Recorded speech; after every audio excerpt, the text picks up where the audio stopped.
Okay, so we are about to start a very unique topic.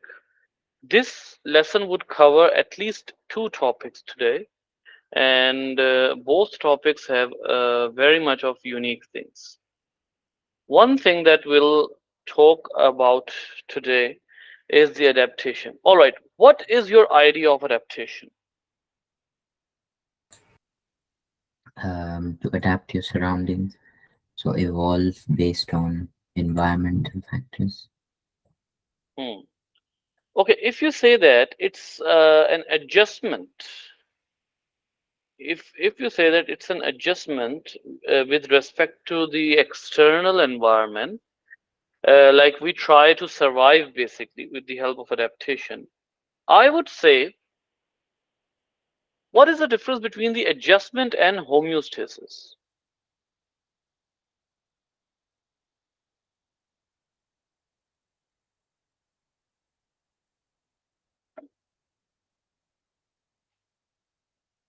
I think like homeostasis is like the physiological Hmm. adaptation, while adaptation is like overall. So Now, anything like behavioral, mhm, something like that. okay, basically, when we talk about the adjustment, when we talk about the homeostasis, one thing has to be kept in mind very clearly that when we talk about the homeostasis, it's always a temporary adjustment. It's always a temporary adjustment that we do, and then we we shift back to we can shift back to original situation. Suppose that we try to homeostasis is something that we do for our immediate environment. Talking about the adaptation, it's not as simple. Adaptation is let's say it's just like a human culture, it's just like a culture. Can you make a culture in can you change the culture according to the given condition?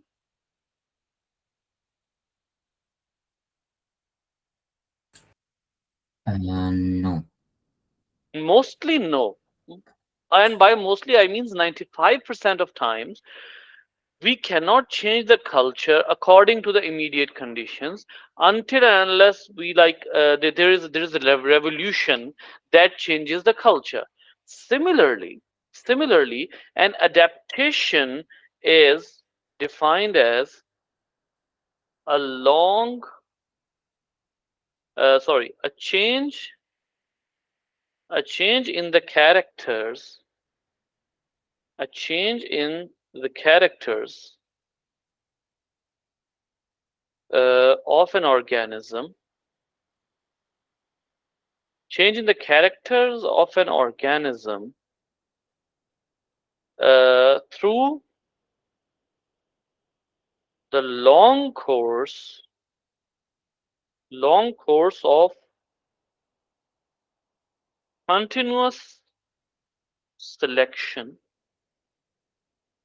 continuous selection. These are these are the changes that appear in the organisms, appear in the organisms to survive their environment, survive their environment, and generally they are generally genetical and inherited. Now, moving towards this, the detail. See, when we talk about adaptation, adaptation is something that we can never say that we just adjusted to the environment and then we got back. Suppose, let me give you a condition. A condition is you go to a hill station. You go to a hill station, just like you went to a tour in the before few days. So what happens that when you go to a hill station that is significantly higher than your higher in altitude compared to your own residence, when you get there and you start doing any activity, you get tired. After some days, the things are getting normal. But if you go for your blood test, you would have a significant raise in your hemoglobin amounts. Why? Because at higher altitudes, previously at higher altitudes, the pressure was very low, pressure of air. So you were not getting enough oxygen you were supposed to get.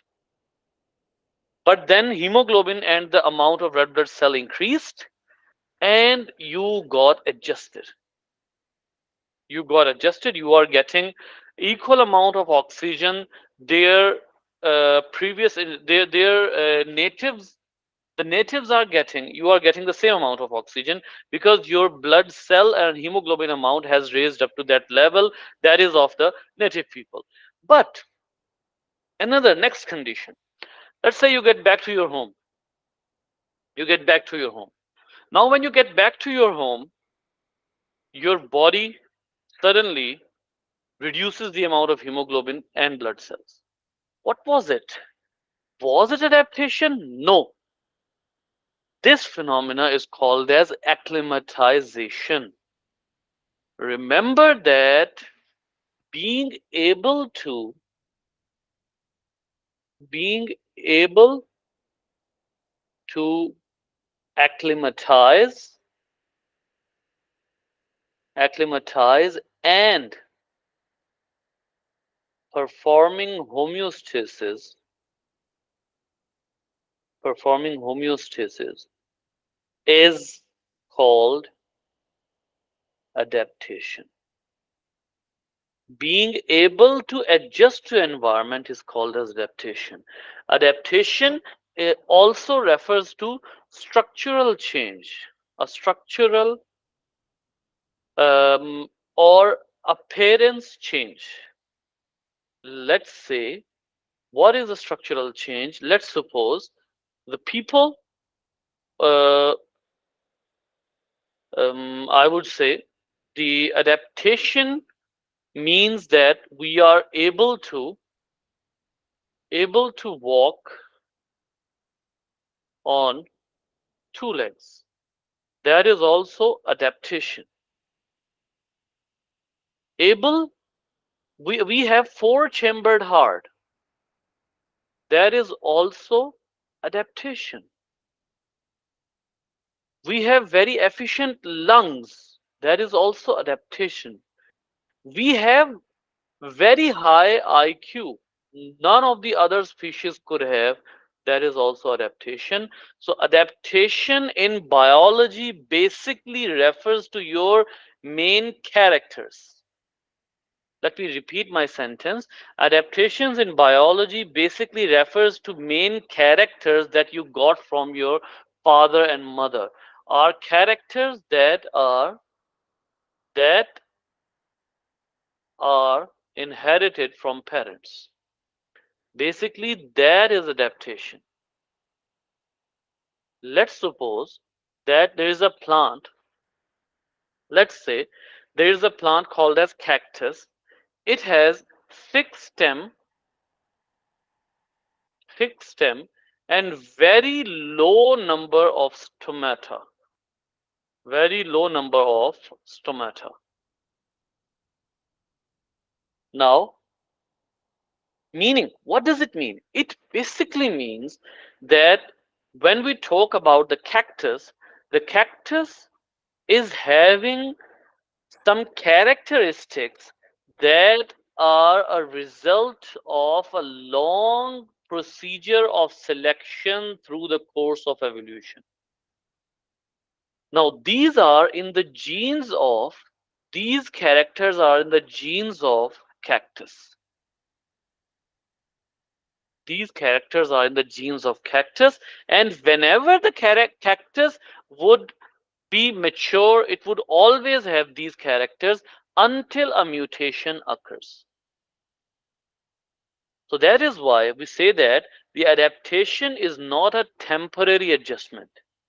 Adaptation is also known as permanent adjustment to an environment. Permanent adjustment to an environment. Let's suppose, okay, I'm opening new Jamboard. So save the link, please.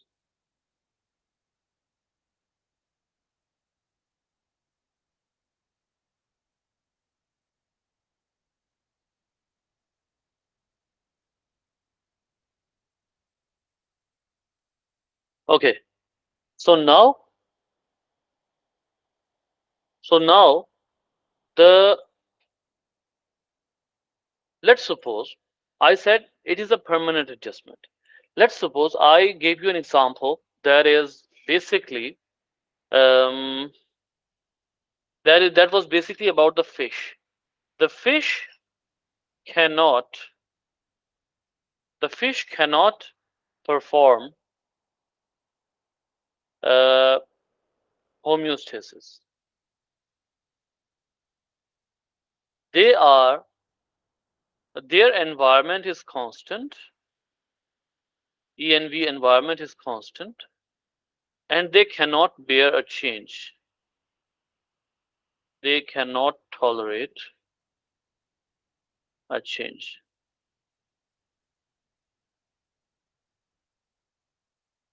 Okay. Now,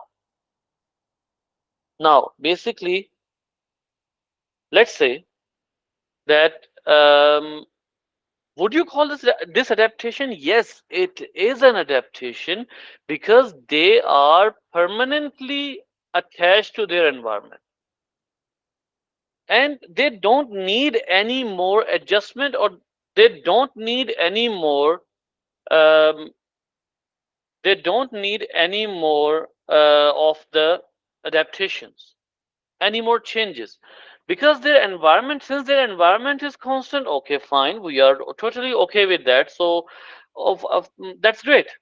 That's great. It means that we are basically we are basically saying that whenever an organism is adjusting to the environment, it is not the adaptation. When an organism is born and the characters are given to it by the genes, those are adaptations, and those adaptations basically define the survival of an organism.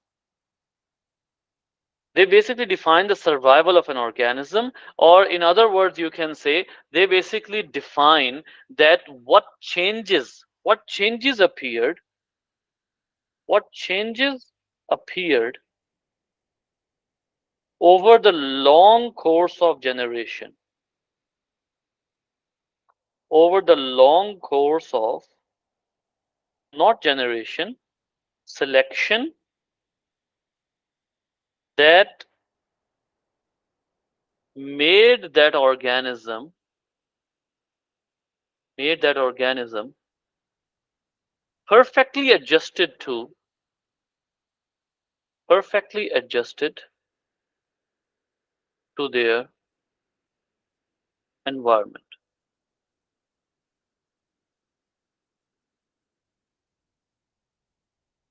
But obviously we do not say that these organisms are like this is a this is the perfect this organism has achieved the perfection. Why? Because whenever the selection factor change,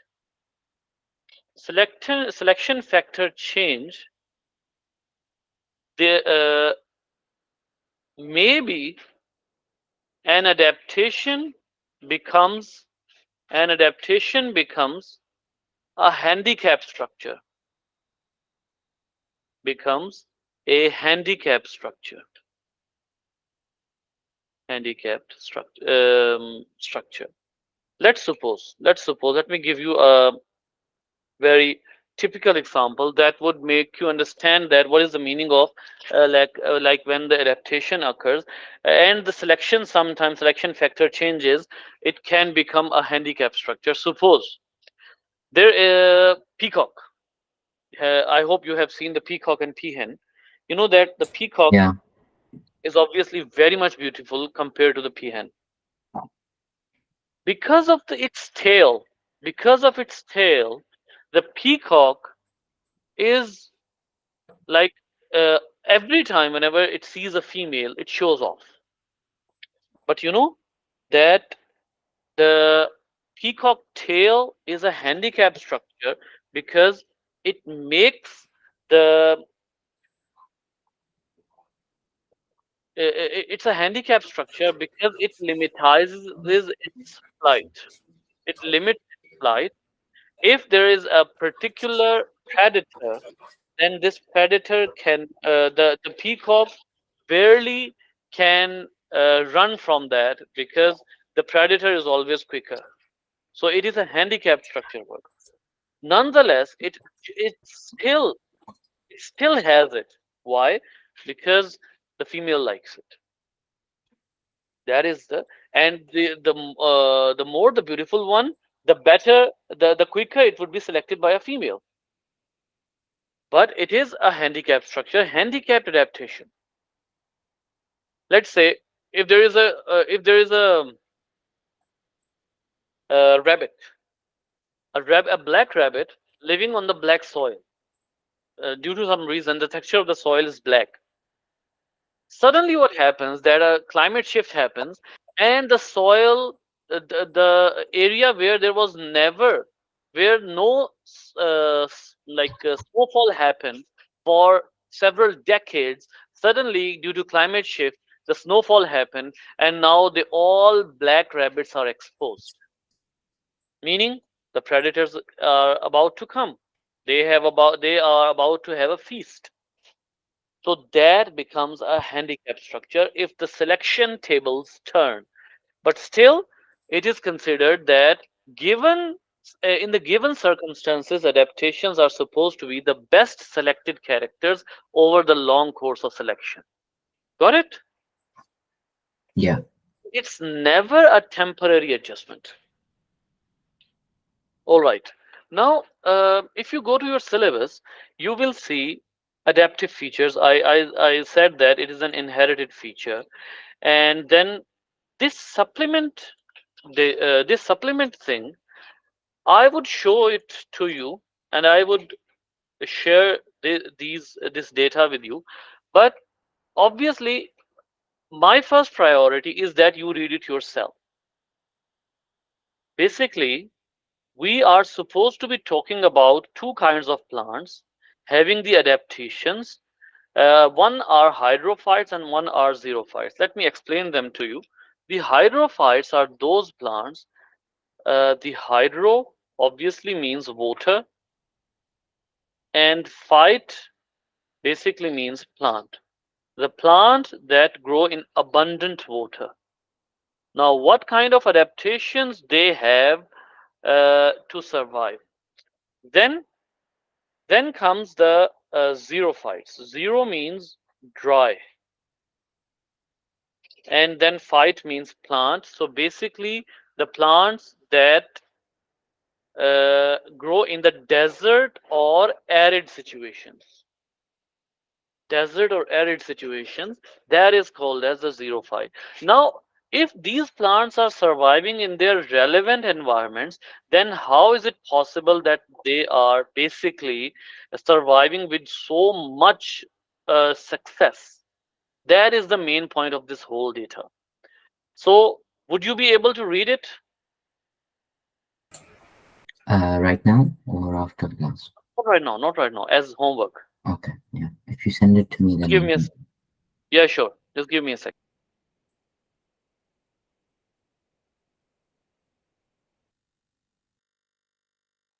Abhi. Okay, let's let me keep the screenshots because sometime I forget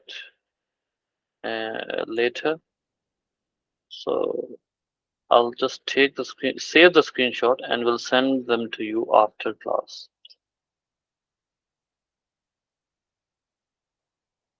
This basically you would not find in the in your book, I guess. If you do find it, Do give it a try as well. Like, use both data, the one that I am providing and the one that is present in your book. Got it?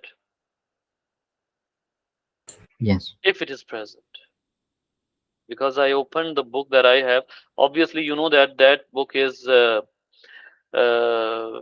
old edition, but I did open that. I tried to search it, but it is not there. So if you find in the new edition, do give it a go. Okay, now moving on. Now, this part of this chapter, interpret images or other information about a species described. This particular part of the chapter is covered in the past papers. Basically, what it is, see, like, if you have an image in front of you and they ask that what kind of adaptive features you think that animal has to survive its environment, then you are supposed to be you are supposed to be talking about those features. You are supposed to be talking about those features. So I'm saying that I'm saying that this one would be best practice from the past papers.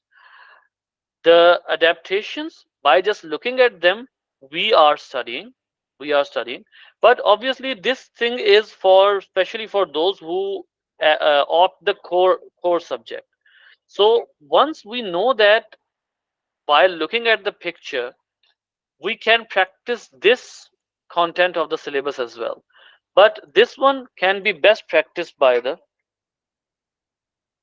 this content can be best practiced by the past papers. So we'll discuss that at that time.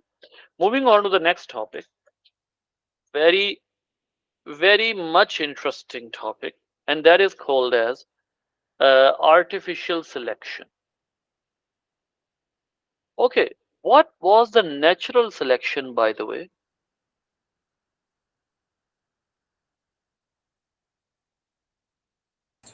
Nat natural Sorry? natural What selection. was the natural selection, by the way? Um, the organisms that are more adapted to the environment are more likely to survive and pass on the gene Hmm, that aided their. more likely to be selected. Yeah. Like, it was based on adaptive features or structural features, right? Yes.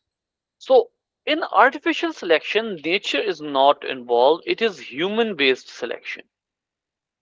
It is human based selection. The criteria is same. The criteria or the criterion is same. And what is the criterion? The criterion is the best liked features. The best liked features would be preferred. And the result of it, only those would be allowed to breed. Only those would be allowed to breed allowed to breed that are or that have been selected that have been selected. So that is, don't you think that this is the same thing as the natural selection? I told you, what is the criteria, what was the criterion of fitness? For natural selection, Yes, for natural selection, what was the criterion for fitness? so the fitness increasing alleles were more common, right? No, the fitness and the survival. Who was considered as the fittest? The one that was successfully able to reproduce at the reproductive age was considered as the fittest. Remember now? Yes. Now, see here. The one that is showing the best character of human liking would be called as the fittest, and only that would be allowed to breed. Only that particular that particular organism would be allowed to breed. It is the same phenomena as a natural selection, but human made. You got the relation between them? Yes. Okay. Now moving on. Uh, in the artificial selection, basically what happens?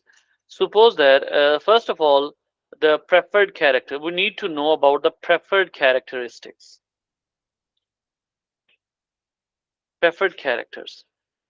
Uh, in case of preferred characters, we often say that there are some kinds of characters that we like. Suppose, let's say about a cow. We say that a cow should be uh, giving a high yield of milk, high milk yield. But at the same time, this cow needs to be surviving in hot environments, surviving in hot regions, hot climates. So we basically try to breed the cows. So what happens? There's an example, maybe not in this book, but in another book there is an example. Uh, there is a bull called as Brahman bull. Obviously, the name indicates that it is from India. Brahman bull. They used to cross it. They crossed it with with an American cow. They crossed it with an American cow. Now, this American cow was best adapted to the cold environments, and this cow was like a high milk yield cow. But obviously, the bull, it is a temperature tolerant one. It can survive in very high temperatures, while American cow is high milk yielding one. So now, what are we going to do? We would be crossing them. We would be crossing them. And when we'll get the F1, we will divide the generation into two. The one that don't give high yield, high yield, or cannot tolerate, cannot tolerate. This group is containing those which are not giving high yield or cannot tolerate temperature. And this one is having both characters. The females in this particular group is having both characters. Now, this group would not be allowed to breed. But is this group finalized? No, never.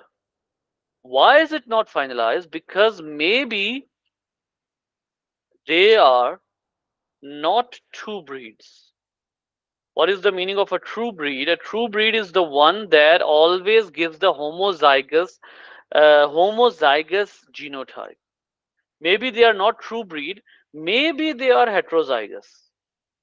Maybe they are heterozygous, meaning that there is a chance that in their next generation they would again produce some cows with less milk yield. You getting it? Yes. Now you perform F1 cross F1 again, but only for this group. Now you got F2. You have the same criterion, same division of groups, same criterion, same division of groups, and you have divided the you have divided the cows into two that would not be allowed to breed. You will you move them for your business, and those which are allowed to breed basically are having both the characters. Again, we'll sort out. We'll perform F2 cross F2. Sorry, I was about to write sorting, or you can say grouping. Now we'll do F2 cross F2, and we will keep doing same criteria, and we will keep on doing this until we get the we get the breed that we desire. We get the breed that we desire.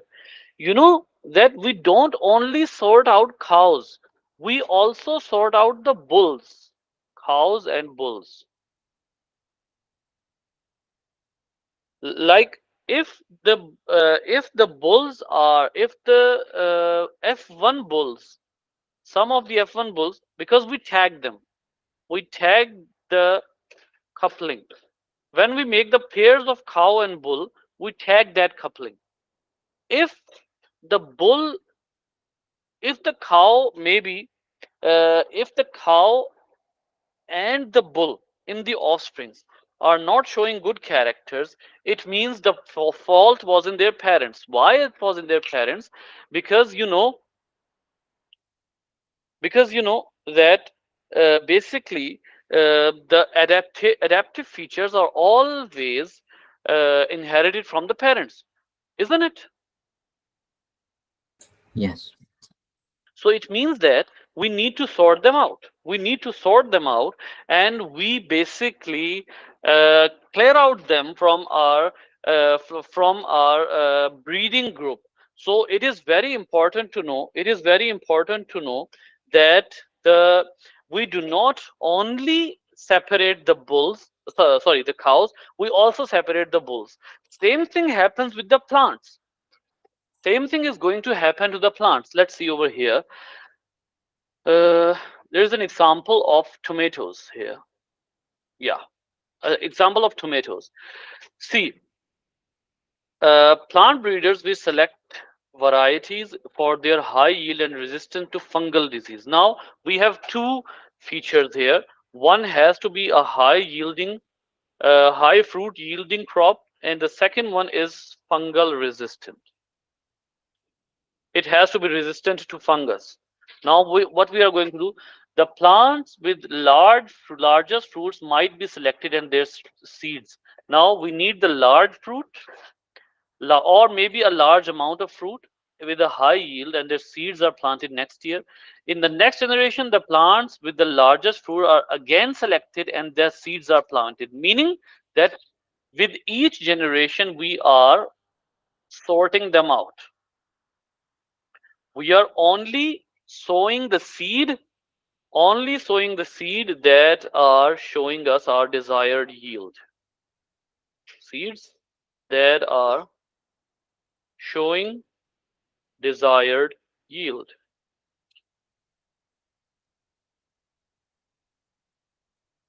that are showing desired yield.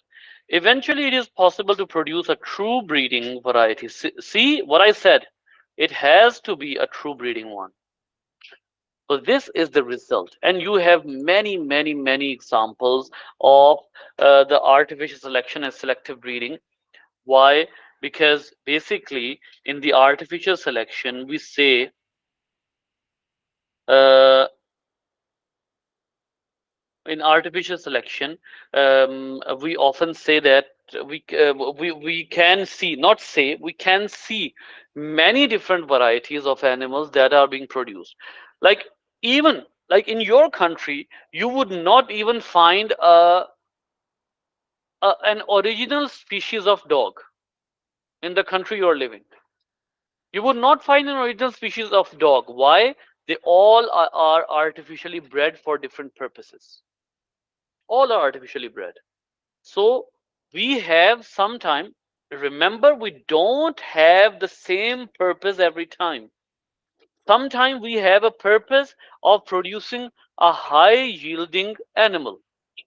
Some on the other times we require, just like the mule has a very high horsepower to carry our things to high altitude areas. On the other times we need the amount of meat, we need the amounts of meat. So we have all sort of criteria, and we have all sort of sorting. That is the basic thing we need to know. That there could be any criteria upon which we can select and artificially breed them. Okay. Um, is carried out over many generations to improve crop plants and domesticated plants and animals and apply this to given context. Okay. Now, many times when you consider the past papers, many times you will see that there are questions related to it. Uh, Always remember differentiating a question that it is about the differentiating a question.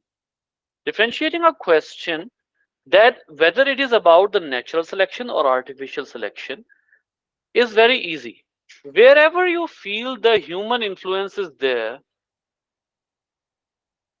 it is obviously artificial selection.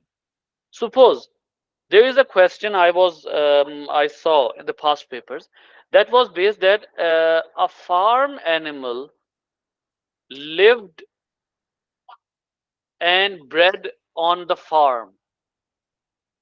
Now, looks like there is no human involved. Why? Why it look like? Because they are saying a farm animal lived and bred for 10 years. Is my voice smooth?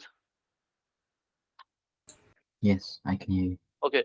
A farm animal lived and bred on the in a farm for 10 years or 20 years. Looks like there is no influence. But there is a very clear indication that there is human influence. And that is,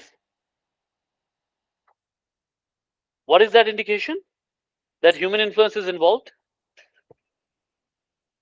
I didn't get the example, like your voice See, cut off at that bit. okay.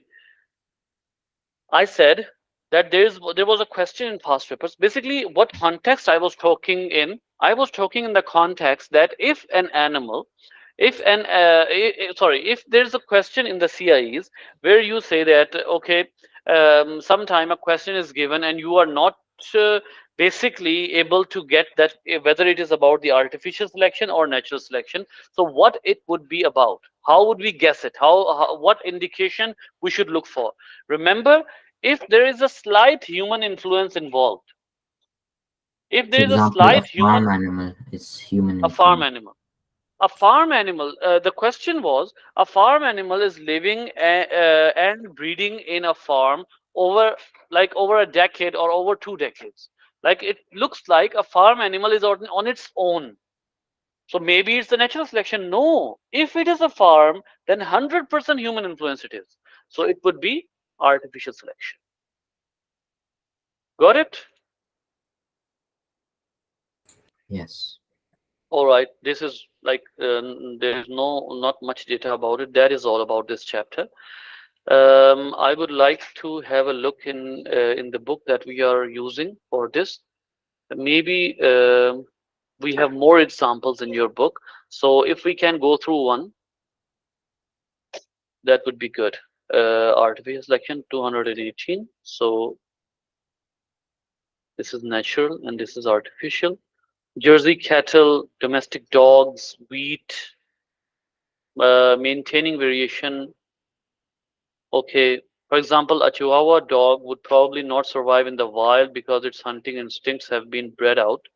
So obviously, it is always for the petting. A cow with a limited milk yield may carry a gene that, yes, now this is very important to know. Very important to know. A very important point is here.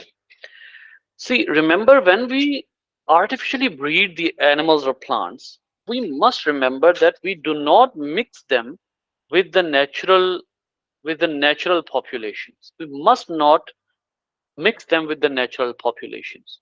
Why? See, always remember that when we mix these kinds of animals with the natural population, they have weak genes. Why they have weak genes?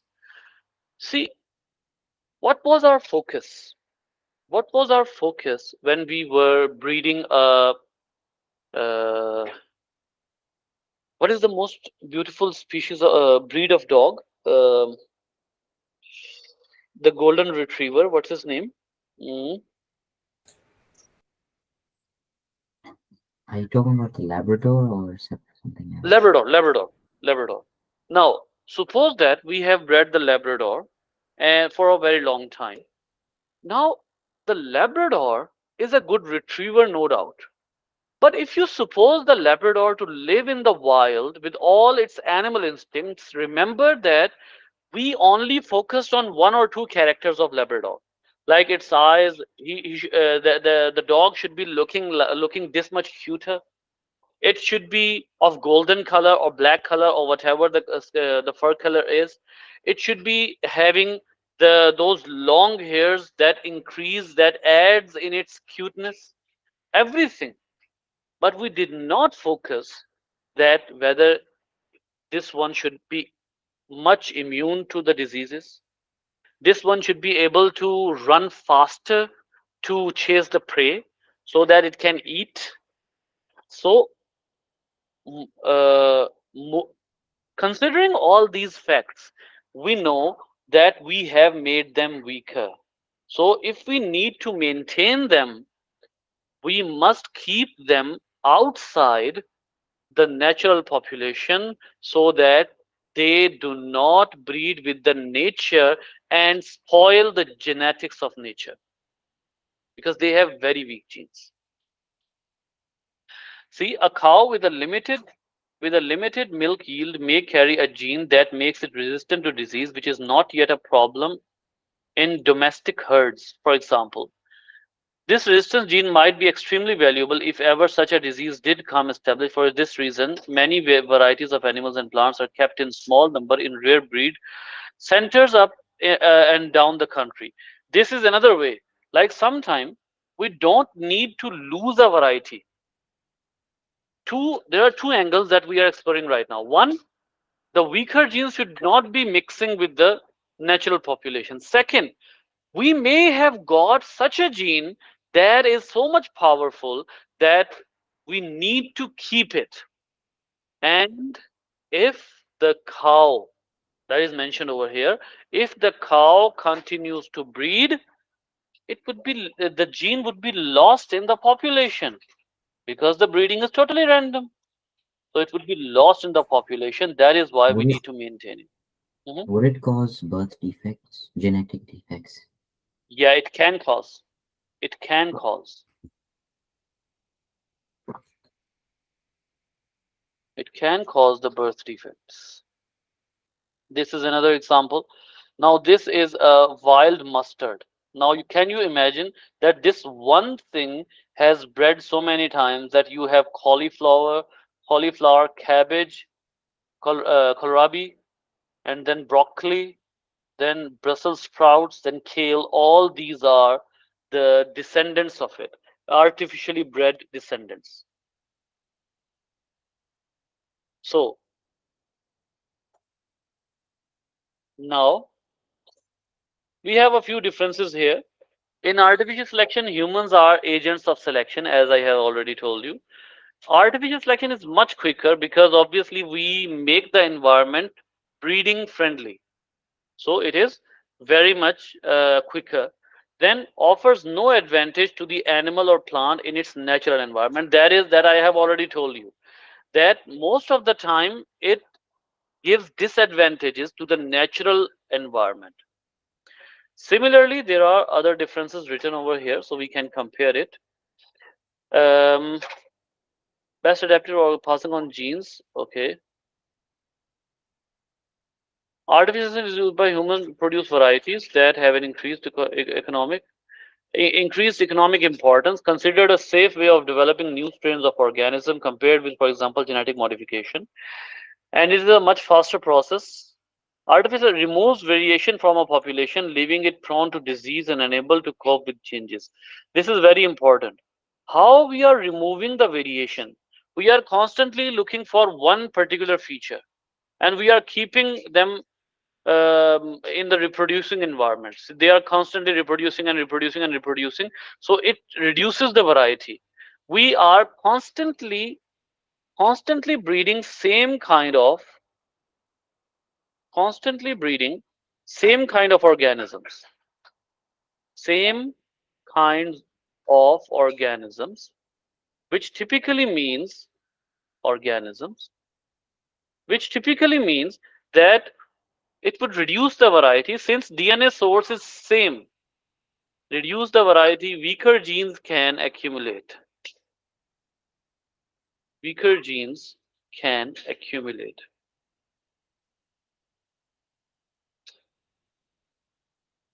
So there is the disadvantage. Got it? Yes. All right. Moving on to the 21st chapter, biotechnology and genetic modification. So, anaerobic respiration, pectinase,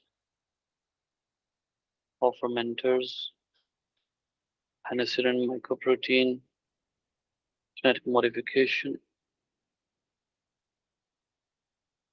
These are continuous examples of genetic modification, advantages and disadvantages. Okay, now we are moving on to the topic that mostly is, you can say, I would be mostly covering this chapter from the book. It is biotechnology. Biotechnology typically means that we use living organisms.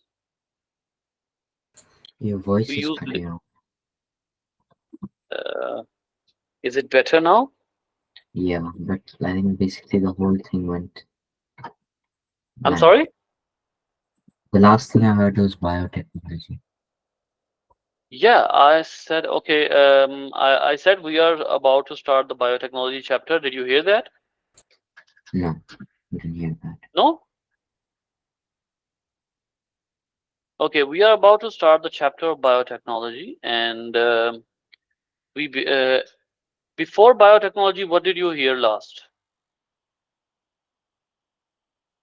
Like, did you completely listen to the topic of comparison of artificial and the natural selection? Yeah, but it just cut Okay. off when you were moving on to the next one.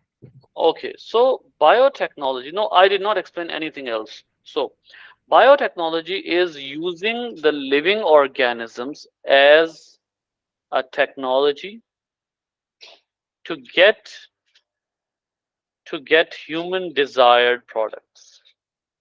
Human desired products or to serve the human beings.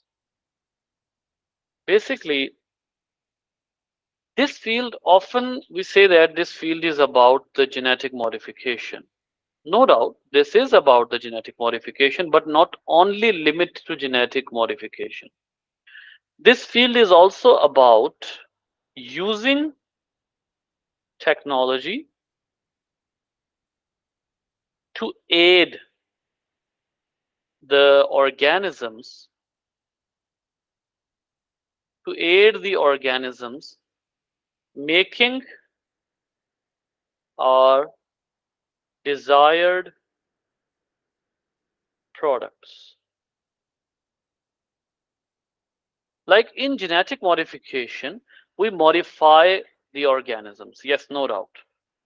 But biotechnology also means that we should be providing the organisms with such an environment that they should be able to produce the best products and the best yield and the best amount of product. Um, in biotechnology, we will cover two portions. One is called as genetic modification, and the other one is called as the fermentation,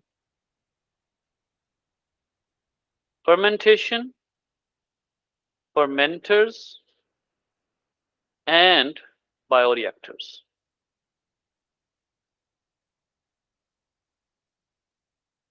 Fermentation, fermenters, and bioreactors.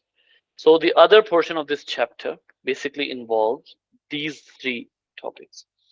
First of all, I would like to, because it's since it's an easier topic, I would like to move to the fermentation. Okay, what is basically the fermentation?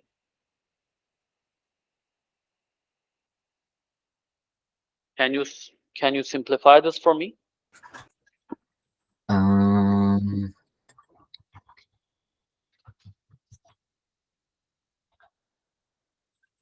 So basically, a substance breaks down into a smaller, simpler substance.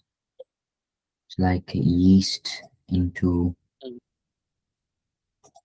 yeast and bacteria into Yeast and something like bacteria. bread or Mm, mm. Your concept with respect to fermentation is fine, but not complete. Just hold on a second.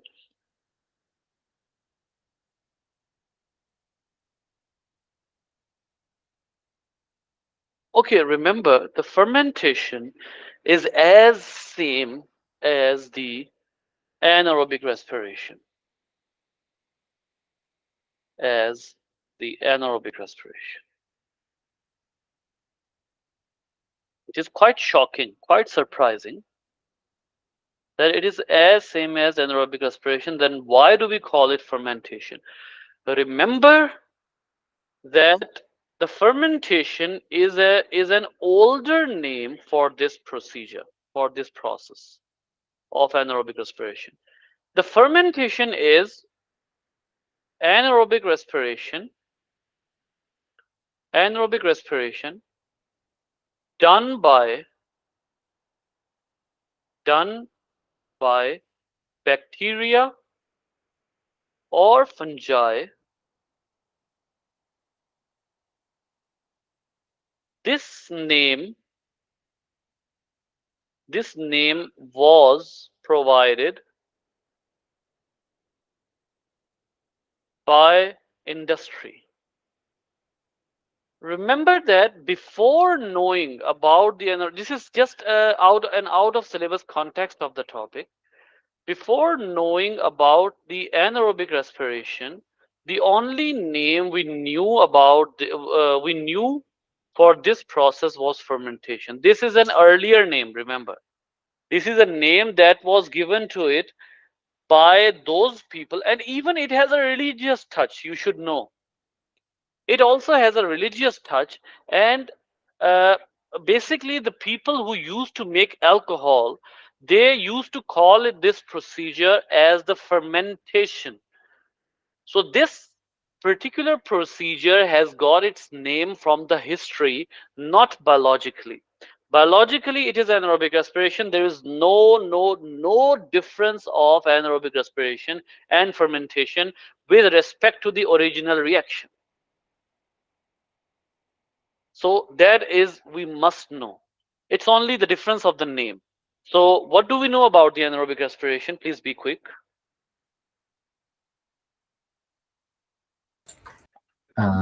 so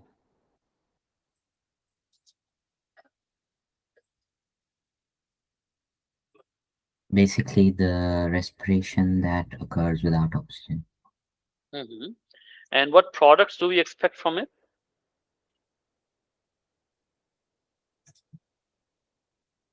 Um, was it ethanol, carbon dioxide, energy, Ethanol, yeah, and ethanol, carbon dioxide, and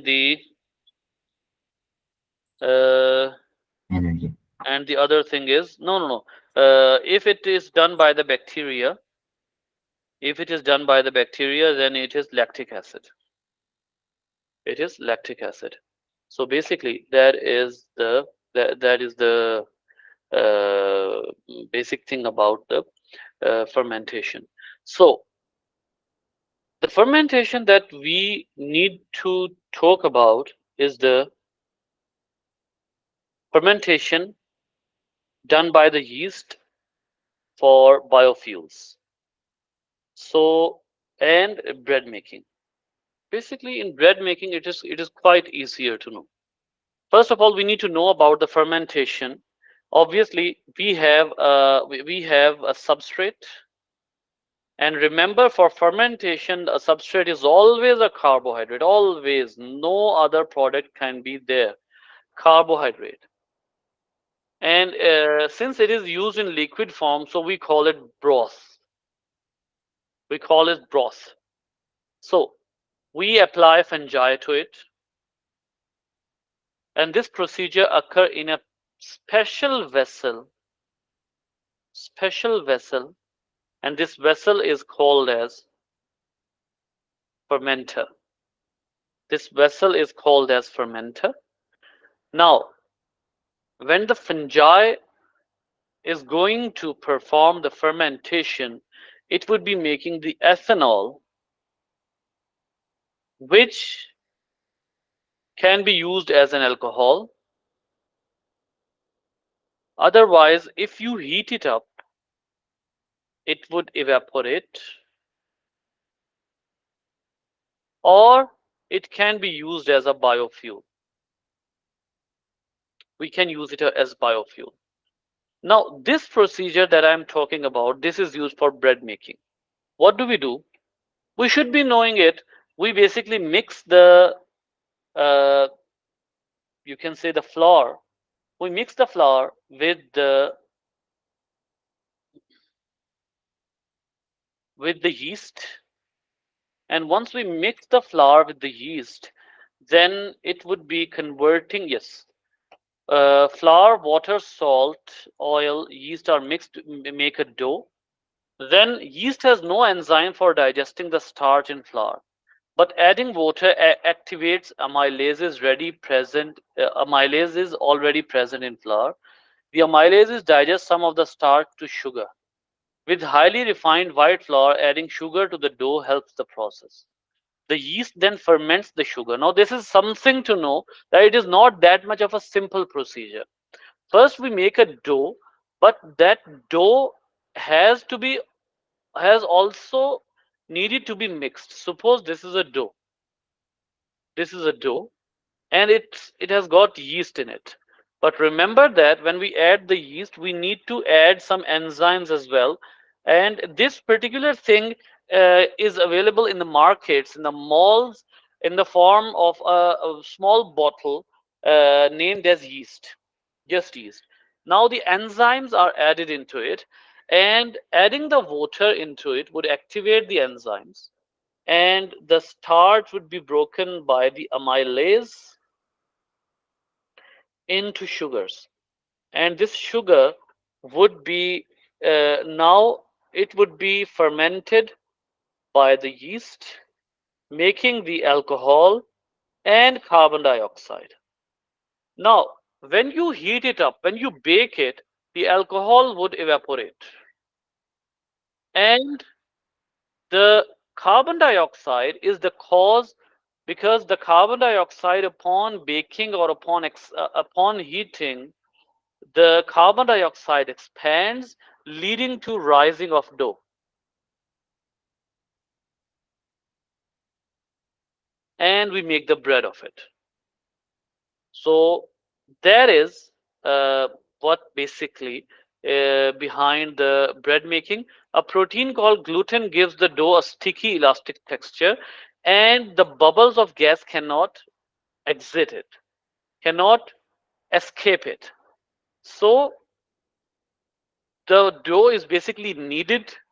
The kneading, basically, if you want to see, now we have kneading machines, but you can see that our mothers go to the kitchen and they knead the flour by their hands, made in the form of punches. So they knead the flour. So basically it is kneaded, and then uh, it is like, you can say, the carbon dioxide bubbles build up, making the dough rise about double its volume. So that is the bread. That is the bread. Moving on to the biofuels. Now, what basically are the biofuels? As I said, I'm going to use the book mostly in this chapter. Uh, wide range of reactions under the influence of enzymes. Yes, in conservation, it is pointed out that ethanol can be produced. Okay, the ethanol can replace at least, or it can act as a supplement for petrol. Brazil, Zimbabwe, and USA produce ethanol as a renewable source of energy for cars. Since 2013, 94% of new cars in Brazil use a mixture of petrol and ethanol. Biofuels are not yet economical to produce. For example, the energy used to grow, fertilize, harvest, and transport sugarcane. Remember, the sugar cane is the is the largest form of sugar that we can ferment, because most of the time we don't have that much time to first treat the starch with the enzymes every time, converting it into the sugars, and then the sugar is fermented. So what is our preference? Our preference is to convert the sugar cane into sugar and give it to the fungus, give it to the yeast. We do not initially give the sugar cane to the yeast. We first take out its juice and then we provide it to the yeast, so that the fermentation could become a lot easier. But to grow, fertilize, harvest, and transport sugarcane, plus the cost of extracting the sugar and converting it to ethanol, use more energy than the ethanol releases when burned. So obviously, that is not an economically efficient procedure, but yes, they are considering it. And there are environmental costs, obviously. Forests are destroyed to plant soybeans or oil palm.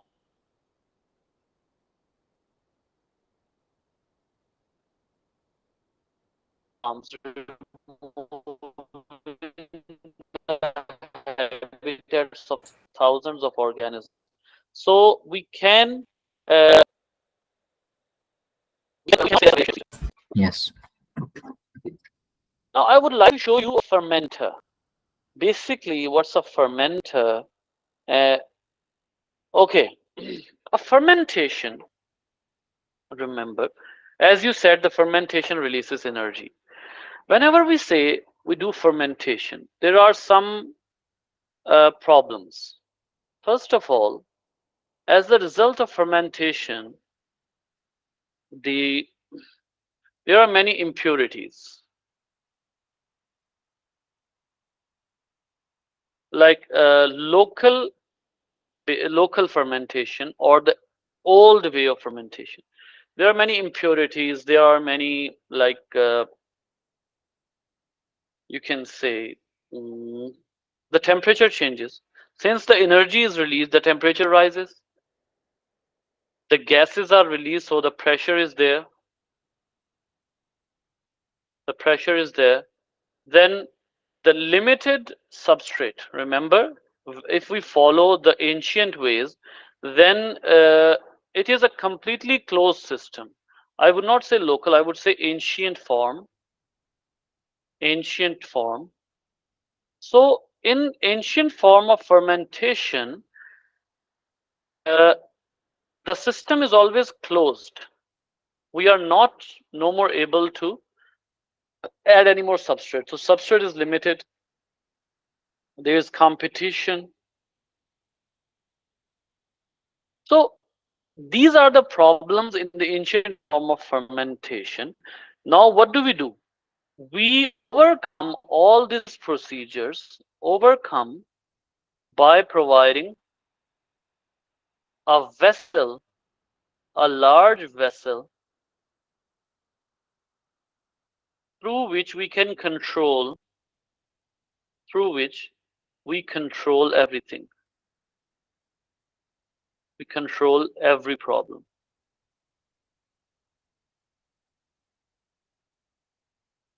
We control every problem. Look at this diagram. Now, I would suggest you not to look right now on this chamber. Just look on the left side, this. Right now, I'm talking about the fermenter. The fermenter and bioreactors, these are very close things, but there is a very, very sensitive and very special difference.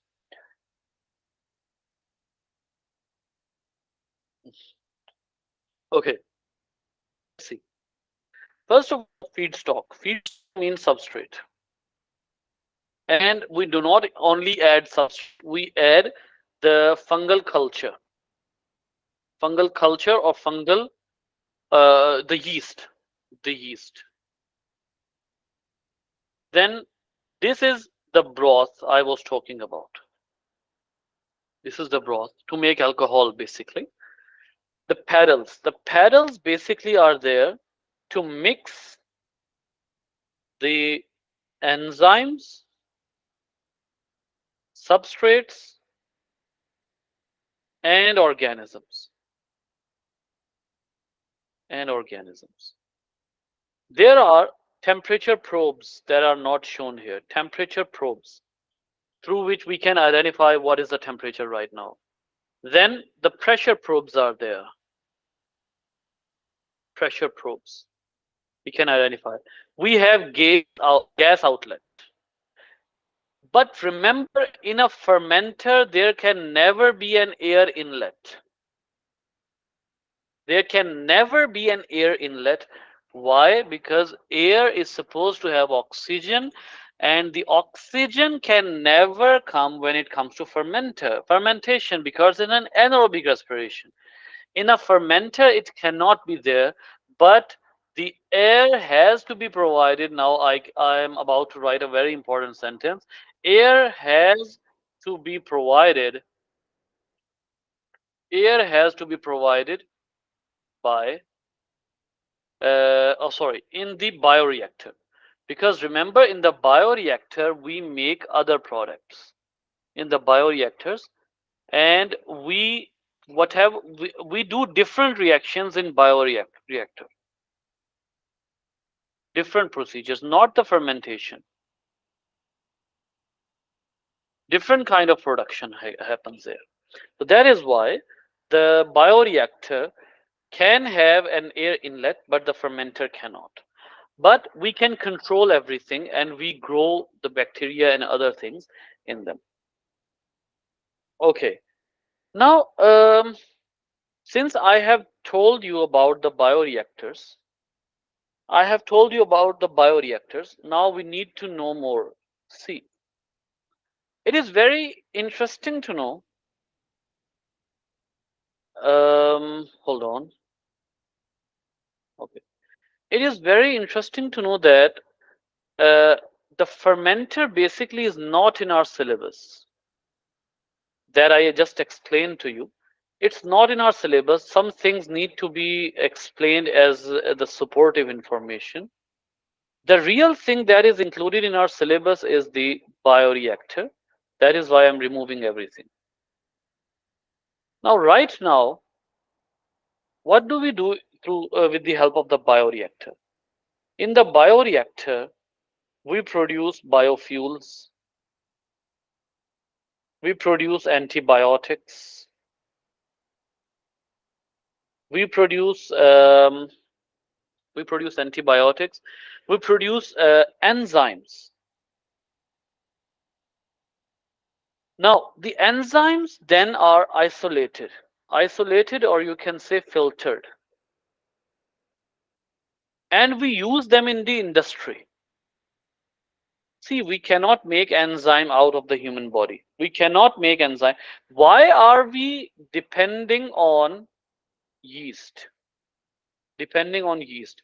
Remember, these all are bioproducts, mean they are originated from life. So enzymes are made in cells. Enzymes are made in cells, and we need to basically use the cells to make them for us. That was the definition of biotechnology, that we use the living organisms as the technology for the human being. So we need to force the cells to make the enzyme for us, so that we can get the benefit.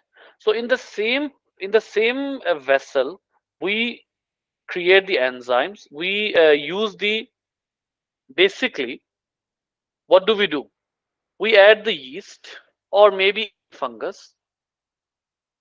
any fungus. Suppose we need the enzyme lactase. We need the enzyme lactase as a product. Lactase as a product.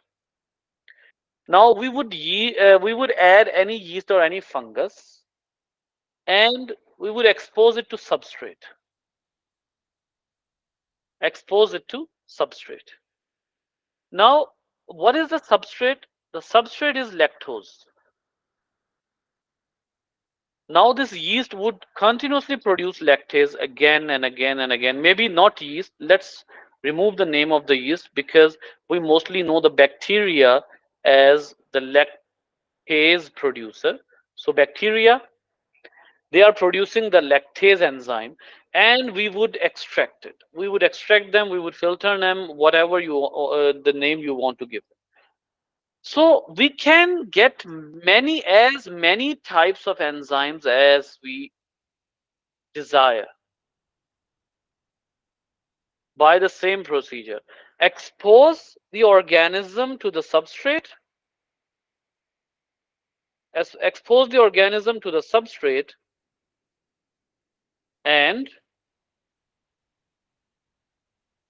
and uh, then get the enzymes.